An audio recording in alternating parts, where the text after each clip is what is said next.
la plupart des propriétaires qui vendent par eux-mêmes, des fois, ils ne savent même pas c'est quoi le processus. Il y en a certains que, oui, il y a un acheteur qui arrive, il fait une offre, l'offre est acceptée, il fait l'inspection, puis l'acheteur, ben, il décide, il ne veut plus continuer. Mais normalement, tu dois expliquer pourquoi tu ne veux plus continuer. Tu dois montrer une preuve que c'est à cause de l'inspection. Bonjour les amis. Bonjour les amis.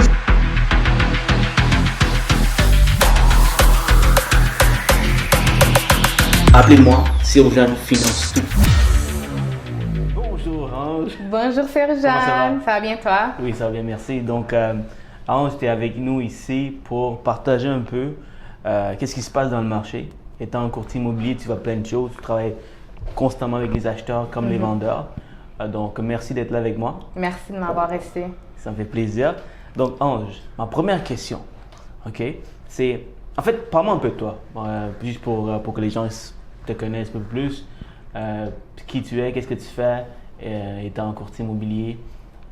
Yes. Yes. Donc, moi, mon nom, c'est Ange Iradukunda. Je suis courtière immobilière avec EXP Agence Immobilière. C'est une agence qui est virtuelle. Donc, avant de me lancer en immobilier, je travaillais pour la banque. J'ai aussi fait un peu d'événementiel, donc promoteur des clubs. Donc, je sortais beaucoup. Mais là, ça a changé depuis que je suis en immobilier. Puis, ça va faire 2 ans que je suis en immobilier. Puis, c'est ça. Good. J'imagine que la transition a été quand même facile parce que dans l'immobilier, tu dois promouvoir tes services, tu dois vendre tes propriétés. Donc, est-ce qu'il y a une certaine ressemblance? Bien, au fond, quand tu fais la promotion, tu es apporté à parler avec beaucoup de gens, tu parles beaucoup, puis dans l'immobilier, tu peux pas être quelqu'un qui ne parle pas. Tu dois aller vers les gens. Donc, ça m'a quand même un peu aidé. Donc, service à la clientèle, parler aux gens, faire des ventes. En immobilier, c'est la vente. C'est la vente, ouais. Si tu ne vends pas, ben, tu ne vas pas survivre longtemps. C'est vrai. C'est ça. Fait que ça m'a quand même un peu aidé, ouais. Good. Yeah. Dis-moi, on va rentrer dans le vif du sujet. Il y a beaucoup de monde qui nous écoute aujourd'hui, des premiers acheteurs ou des gens qui veulent vendre leur propriété. Qu'est-ce que tu peux conseiller pour quelqu'un qui pense acheter d'abord? Dans un marché actuel, on est quoi, en février 2021. C'est un marché qui est extrêmement chaud. Il y a plein de monde qui pense acheter car ils voient que les taux d'intérêt sont extrêmement bas. C'est quoi la réalité outside? C'est quoi dans ton dehors là? Écoute, présentement, honnêtement, c'est pas vraiment un marché pour les acheteurs, d'accord? OK. Moi, le conseil que je donne aux gens qui achètent présentement, c'est qu'il faut vraiment qu'ils soient prêts à affronter la réjection, parce qu'il y aura beaucoup de réjection. Si tu n'es pas prêt aussi à offrir plus ce qui est demandé, tu n'auras pas la chance d'avoir la propriété aussi. Donc, c'est vraiment de te préparer et de peut-être regarder dans d'autres secteurs où tu peux aller. Parce qu'on s'attend que si tu veux acheter dans un secteur qui est très achalandé, tout le monde veut acheter là-bas. Donc, il y aura toujours 16 offres, 31 offres. Donc, tu ne peux pas magasiner proche du montant que tu es prêt à approuver. Donc, ça, c'est la première chose, OK?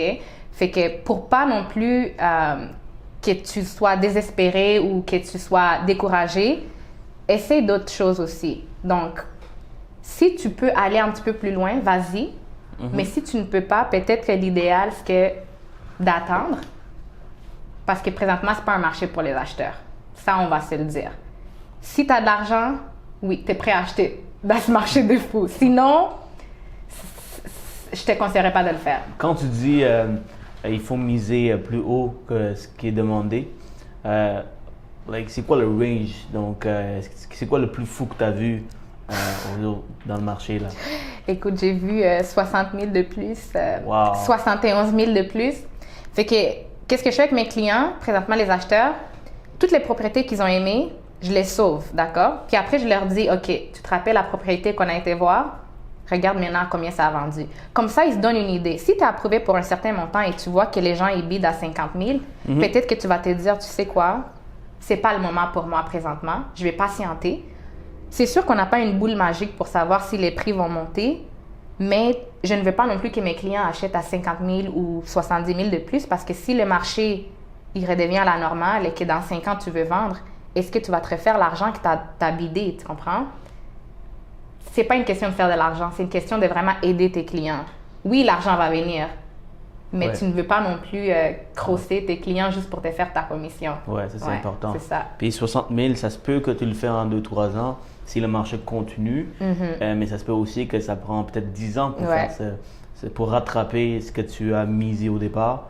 Puis après ça, gagner de l'appréciation. Juste pour donner aux gens une idée de combien ça coûte 60 000 de plus. Souvent les gens qui se permettent d'acheter, permettent de miser plus haut, puis permettent de mettre 20, 30, 40 000 de plus. C'est parce qu'ils disent que le taux d'intérêt est bas. Je serais capable de mettre 60 000 de plus. Ça coûte 239 $ par mois de plus. Donc, are you ready? Like, est-ce que ça vaut la peine pour toi? Est-ce que tu es capable de mettre 239 $? Ça, c'est sur un taux d'intérêt à 1,49 sur un amortissement de 25 ans. Donc, c'est quand même une bonne somme d'argent. Si on compare avec 10 000, let's say 10 000. En tant qu'acheteur, tu dois vraiment t'outiller, te préparer à mettre un plus gros somme d'argent. Et si tu veux gagner une offre, si tu veux acheter aujourd'hui dans le marché d'aujourd'hui. Right? Yeah, definitely. Et qu'est-ce que tu conseilles pour un vendeur? Ces vendeurs, je pense qu'ils sont dans l'autre côté du médaille. And maybe there's a good things to sell their property. Alors, qu'est-ce que tu conseilles pour les vendeurs? Ben, pour les vendeurs, honnêtement, mon conseil, c'est que juste soyez honnête. C'est sûr que présentement, c'est une bonne opportunité pour les gens qui ont des propriétés, qui ont des problèmes à vendre, parce qu'ils vendent sans garantie légale.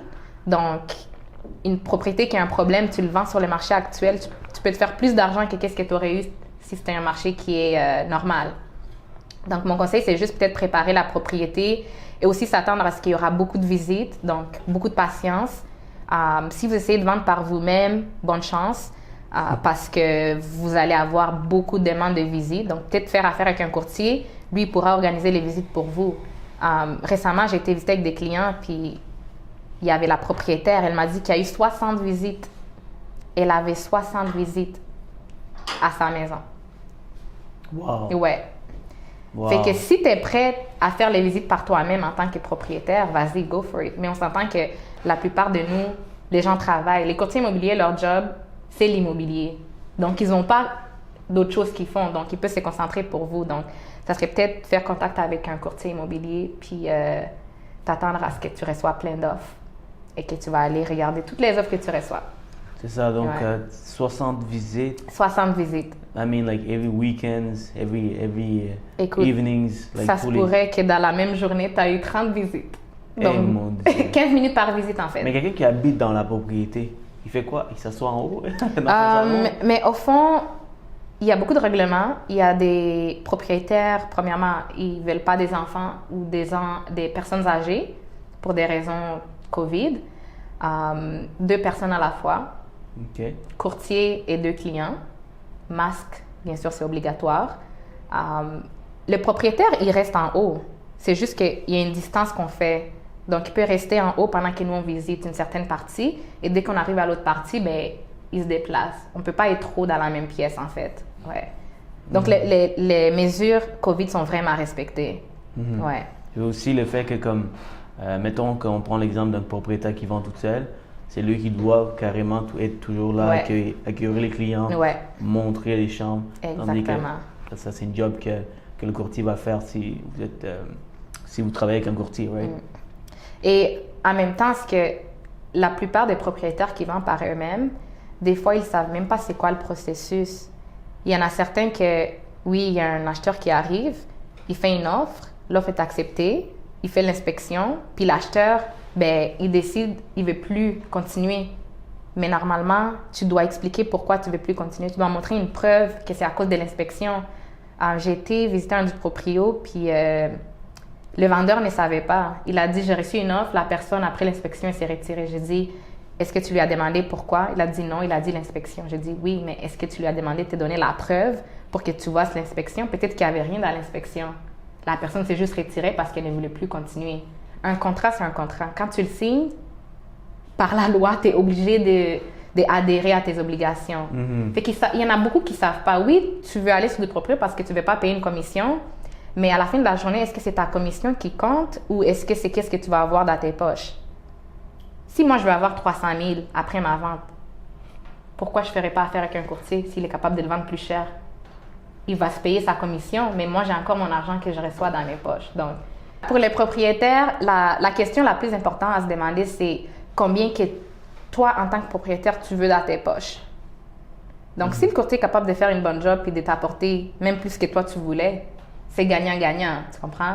Je sais que peut-être qu'ils ont eu une mauvaise expérience avec un courtier, fait que pour cette raison, ils ne veulent plus faire affaire avec un courtier, mais il y a des courtiers qui font bien leur job, qui sont honnêtes et qui vont t'aider.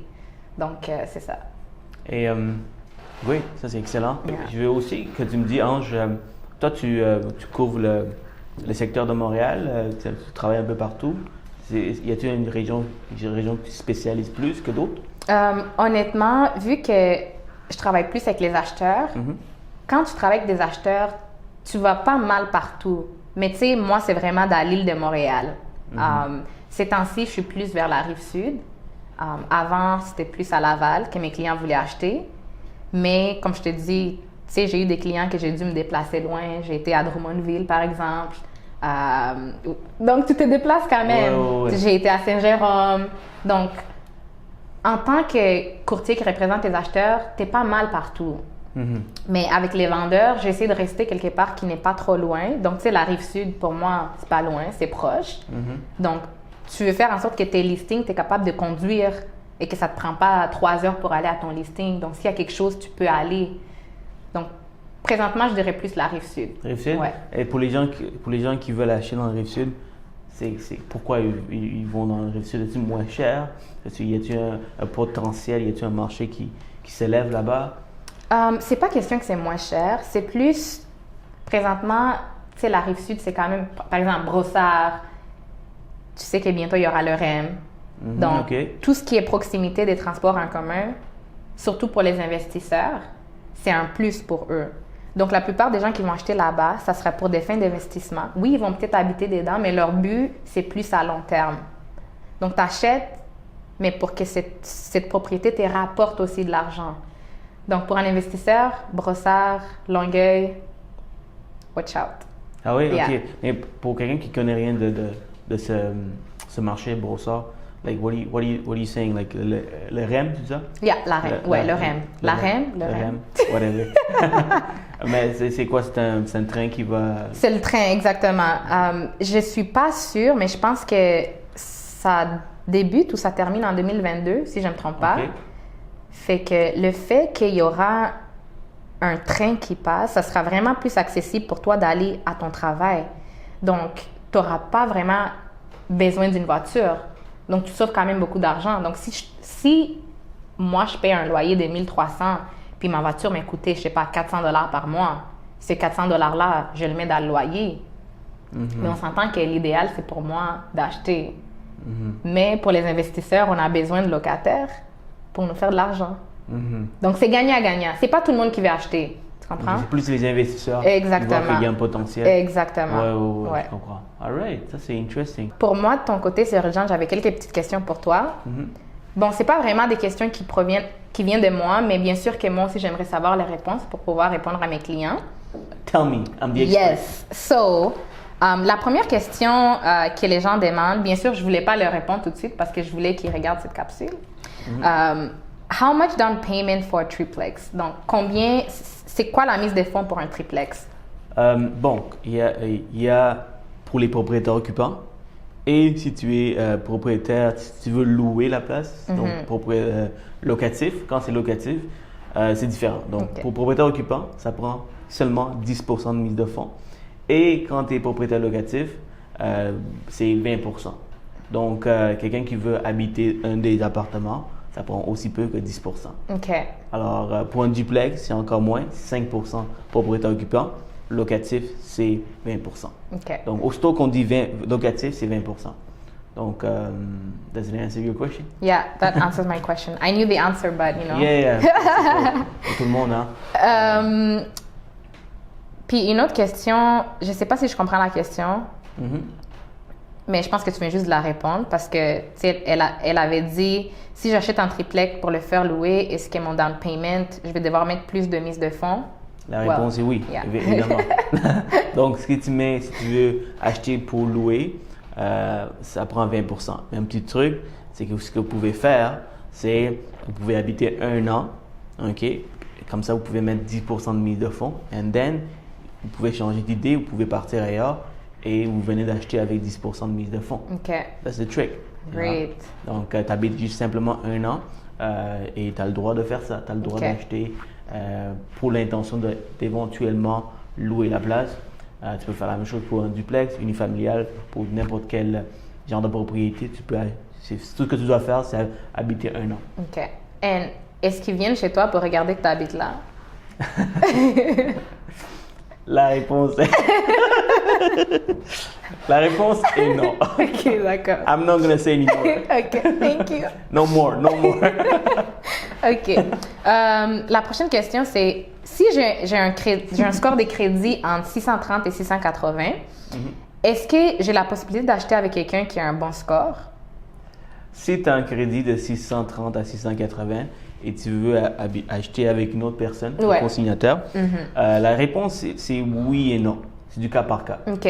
Donc, j'ai dit tout à mes clients que ce n'est pas seulement une question de pointage de crédit. Le pointage, c'est un score qu'on vous donne pour l'ensemble de votre comportement.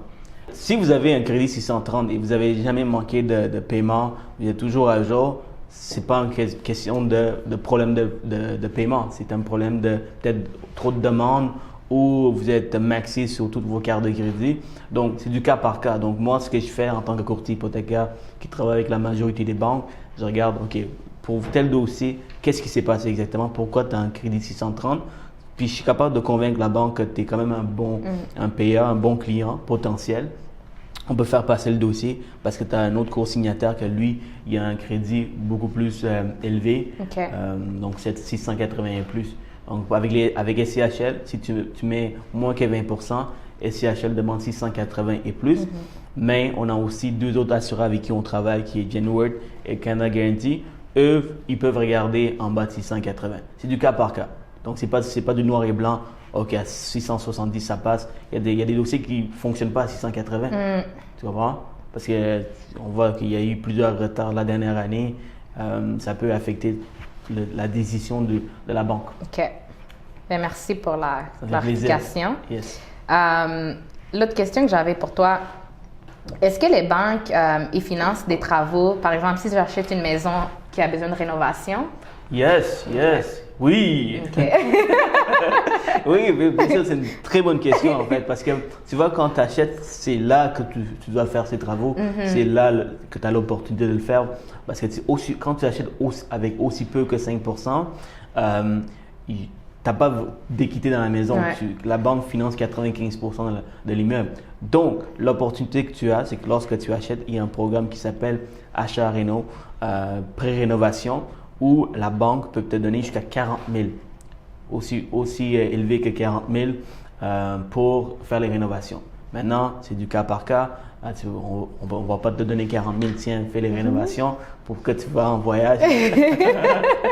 Non, that doesn't work like that. Donc, en fait, tu dois montrer des soumissions ou les coûts de construction, les coûts de rénovation plutôt, et on va seulement te donner l'argent après les travaux. Donc, il y a un inspecteur qui va venir évaluer les lieux et si les travaux ont été bel et bien faits, on va par la suite débourser l'argent par le notaire. So that's smart. Yeah. C'est parce que sinon, ce qui arrive, c'est que tu dois attendre que ta propriété prenne l'appréciation, prenne de l'équité pour pouvoir refinancer et par la suite faire les rénovations. Mais ça peut prendre 5 ans. Ça peut prendre 10 ans pour que tu peux commencer à refinancer l'immeuble parce que tu as assez d'équité. Et les banques peuvent aller jusqu'à 80% de l'immeuble. Donc, je vous donne un exemple. Si vous achetez un immeuble à 200 000 et vous avez une hypothèque à 195 000 et vous n'avez pas d'équité dans l'immeuble. Et avec les années, il faut que ça prend vraiment beaucoup pour qu'on puisse refinancer pour aller chercher de l'argent. Donc, si ça vaut, dans 10 ans, ça vaut 300 000, on peut refinancer à 80% qui est 240. Then, if your mortgage is around, like, let's say, on va dire 160 000, là, il y a assez d'équité. Donc, 240 moins 160, tout ça, tu peux avoir en argent pour faire les rénovations, pour faire ce que tu veux. OK. Il dépose cet argent dans ton compte, right? Pour les rénovations? Il dépose seulement Après les Après. travaux, bien sûr, but Après. they put it in your checking account. Là, Ok. dans ton compte bancaire. Ok. Oui, effectivement. Ok. Donc, après les travaux, un inspecteur va venir évaluer les lieux. S'ils sont satisfaits, ils vont te donner l'argent. tout OK. simplement. La prochaine question que j'avais pour toi, c'est Rojan, c'est pour quelqu'un qui refinance pour acheter une deuxième propriété, c'est quoi le processus? Ouais, c'est aussi simple que refinancer la première propriété, OK. attendre que tu reçois l'argent pour ensuite acheter l'autre propriété. Puis le fait que il te faut 3 mois de relevé bancaire, il faut que l'argent soit là depuis 3 mois. Ce n'est pas le cas lorsque tu refinances parce qu'on sait d'où vient l'argent. OK. Donc, on peut clairement voir que tu as refinancé cette propriété pour avoir, et c'est ça qui t'a permis d'avoir tout cet argent-là pour le nouvel achat. OK. Maintenant, par contre, avant de faire le refinancement, je vous conseille toujours de consulter un courtier hypothécaire pour savoir est-ce que grâce à ce refinancement, vous êtes capable d'acheter une nouvelle propriété avec vos capacités d'emprunt, avec votre salaire, vos dettes. Est-ce que vous êtes capable d'aller chercher un autre emprunt hypothécaire? Alors ça, c'est super important parce que tu ne veux pas le faire après le refinancement. Là, tu es comme si on te dit malheureusement ça ne fonctionne pas avec tes ratios d'endettement, ça va être dommage pour toi. Donc, consultez avant un courtier hypothécaire pour expliquer le projet avant de débuter le processus. OK. Donc, même avant que tu refinances, tu consultes d'abord pour voir si ça vaut la peine. C'est OK. comme quelqu'un qui vend sa propriété pour acheter une autre. OK. Tu dois consulter un courtier hypothécaire pour s'assurer que tu qualifies pour une nouvelle propriété. Ça se peut que ça fait 10 ans que tu es propriétaire, mais aujourd'hui, ton crédit n'est plus comme c'était il y a 10 ans. Tu vois, peut-être que dernièrement, tu as fait certaines erreurs qui ont fait que ton crédit est affecté. Et là, tu vends, là, tu es dans la merde. Donc, il faut consulter un courtier hypothécaire avant pour s'assurer que tu passes pour ton prochain achat. OK. Good. La prochaine question que mes clients ont pour toi, c'est si je veux m'acheter une deuxième propriété, c'est quoi la mise de fonds pour la deuxième propriété? Habituellement, ça dépend de ce que tu veux avec la deuxième propriété. OK. Si tu aimerais acheter pour habiter, ça prend aussi peu que 5 OK. OK? Si tu veux être propriétaire occupant. Mais encore, si tu veux être propriétaire ou tu veux louer la propriété, là, ça te prend minimum 20 OK. D'accord. OK. Donc, mettons que tu achètes ta première propriété avec 5 si tu attends 1 an, tu peux acheter une autre propriété avec 5 encore. Donc, ça, c'est un petit truc que vous pouvez appliquer. Si vous changez d'idée dans la vie, on peut changer d'avis, on peut changer d'idée. Donc, c'est possible après 1 an d'acheter encore avec 5 de mise de fonds. Donc, c'est ça. Thank you. Yeah. Jan, mon avant-dernière question, c'est est-ce que tu peux être sur l'acte de vente sans être sur l'hypothèque? La réponse est un gros non. C'est ça. Alors, pourquoi? Parce que les lois ont changé. Pour les gens qui ont acheté il y a 10-15 ans, c'était quelque chose qui était possible. Aujourd'hui, ce n'est plus possible. Les banques, ils demandent que la personne qui signe et qui est dans l'acte de vente soit aussi dans l'hypothèque, OK. malheureusement. OK. Okay, c'est pas la même chose pour les compagnies, mais dans le personnel, il faut absolument être dans l'hypothèque. OK. It's not gonna work. Sorry, guys. Now we know. Yeah. Puis la dernière question, c'est vraiment plus par rapport à toi. Alright. On te regarde tous, tes vidéos, et tu as l'air de bien réussir dans tout ce que tu fais. Pour quelqu'un qui veut devenir courtier hypothécaire, c'est quoi le processus qu'il doit faire? C'est quelle école qu'il doit aller pour pouvoir entamer sa carrière? Nice, j'aime cette question. Donc, en tant que courtier hypothécaire, si tu veux devenir courtier hypothécaire, premièrement, faire des recherches sur c'est quoi le métier, comment que ça fonctionne, est-ce que tu aimes ça, est-ce que tu n'aimes pas ça, parce qu'il y a des avantages et des inconvénients dans chaque métier. Mais pour répondre vraiment à ta question, comment tu peux commencer, quelle école ils peuvent aller, il y a plusieurs écoles qui donnent la formation, comme le collège de l'immobilier du Québec. Collège en enseignement immobilier? Oui, il y a l'académie. CEI, right? Il y a CEI, Okay. tu vois, vous savez, il y a quand même plusieurs écoles. Google, guys, Google. Google répond à toutes vos questions. Google. CEI, il y a le CDI, quoi, je pense. CDI, c'est le truc Son nettoyage, je pense. I don't know. Anyway, il y a l'Académie de l'entrepreneurship, il y a le Collège de l'immobilier du Québec, il y a le CEI, il y a plusieurs écoles qui donnent la formation. Alors, honnêtement, c'est pas compliqué. C'est pour 3 à 6 mois la formation. Le nerf de la guerre, c'est vraiment dans l'industrie. C'est comme n'importe quoi. Tu t'étudies, puis tu te commandes dans le marché du travail, et là, c'est une autre game. Tu dois être bon avec la vente, tu dois être bon à développer, tu dois être bon en comptabilité, tu dois être bon en pas mal tout, avec les chiffres, donc avec les finances. Donc, être un courtier hypothécaire, ça demande que tu sais plusieurs choses. Tu dois être bon en plusieurs choses, surtout dans les finances, parce que tu travailles avec les finances des clients, et souvent c'est le plus gros investissement dans la vie d'une personne, et c'est la plus grosse dette également dans la vie d'une personne. Donc tu ne peux pas jouer avec ça, là. Tu ne peux pas, tu peux pas dire n'importe quoi, tu ne peux pas jouer avec la vie des gens. Donc c'est un métier très sérieux. Les gens viennent te voir, ils te font confiance. Donc, moi, personnellement, j'essaie de toujours m'éduquer, aller chercher des formations, regarder un peu ce qui se passe dans l'économie, microéconomie et macroéconomie, pour s'assurer que quand je donne des conseils, j'essaie d'être le plus précis possible dans mes conseils, le plus exact possible dans mes conseils, parce que ces gens-là, ils te font confiance, donc c'est important pour moi.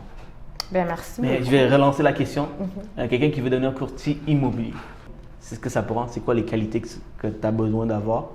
Et où est-ce que tu peux commencer pour débuter ta carrière?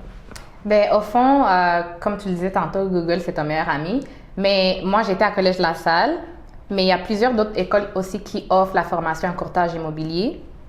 Donc, vraiment, ce que je dirais à quelqu'un qui veut devenir courtier, associe-toi avec des courtiers qui sont déjà sur le marché. Pose-les des questions, où ils ont été, parce que chaque courtier a une expérience différente, une école différente qu'il a été. Les qualités que tu dois avoir, tu dois vraiment être quelqu'un qui parle beaucoup, parce que tu n'as pas le choix de parler. Tu dois être au téléphone, faire des suivis. Écoute, tu dois vraiment être forte, parce que ce domaine-là, c'est pas fait pour tout le monde. C'est pas facile comme les gens pensent. Vous voyez juste sold, vendu, offre acceptée, mais vous savez pas qu'est-ce qui se passe derrière. Donc, des fois, tu vas aller visiter une propriété avec des clients et finalement, ils n'achètent pas. Fait que si tu n'es pas capable d'avoir une tête forte, c'est très facile d'abandonner. La première année, la deuxième année, c'est pas facile. Mais tu dois te battre pour réussir. Tu dois aller vers la vente. Ask questions. Associe-toi avec des gens qui réussissent déjà. Hey, merci beaucoup, Ange. C'était un plaisir de t'avoir.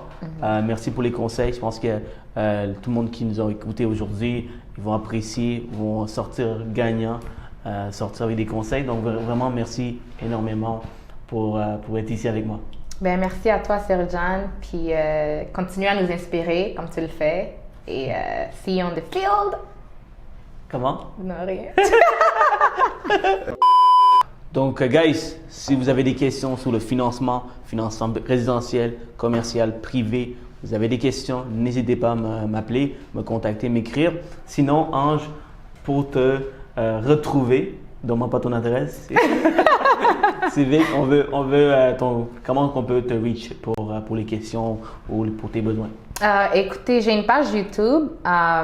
C'est en anglais, Real Estate with Ange. Donc, je donne beaucoup d'informations et des astuces pour les premiers acheteurs, pour les vendeurs. Sinon, vous pouvez me contacter. Mon numéro va être là, mon site web. Mais pour ceux qui ont un bon mémoire, mon numéro, c'est 514-452-1451. 514-452-1451. Sinon, sur mes réseaux sociaux, puis on va pouvoir connecter ensemble. 514-452-1451. Exact. Très facile à retenir. J'ai une bonne mémoire. All right, merci Ange. Merci. Bon.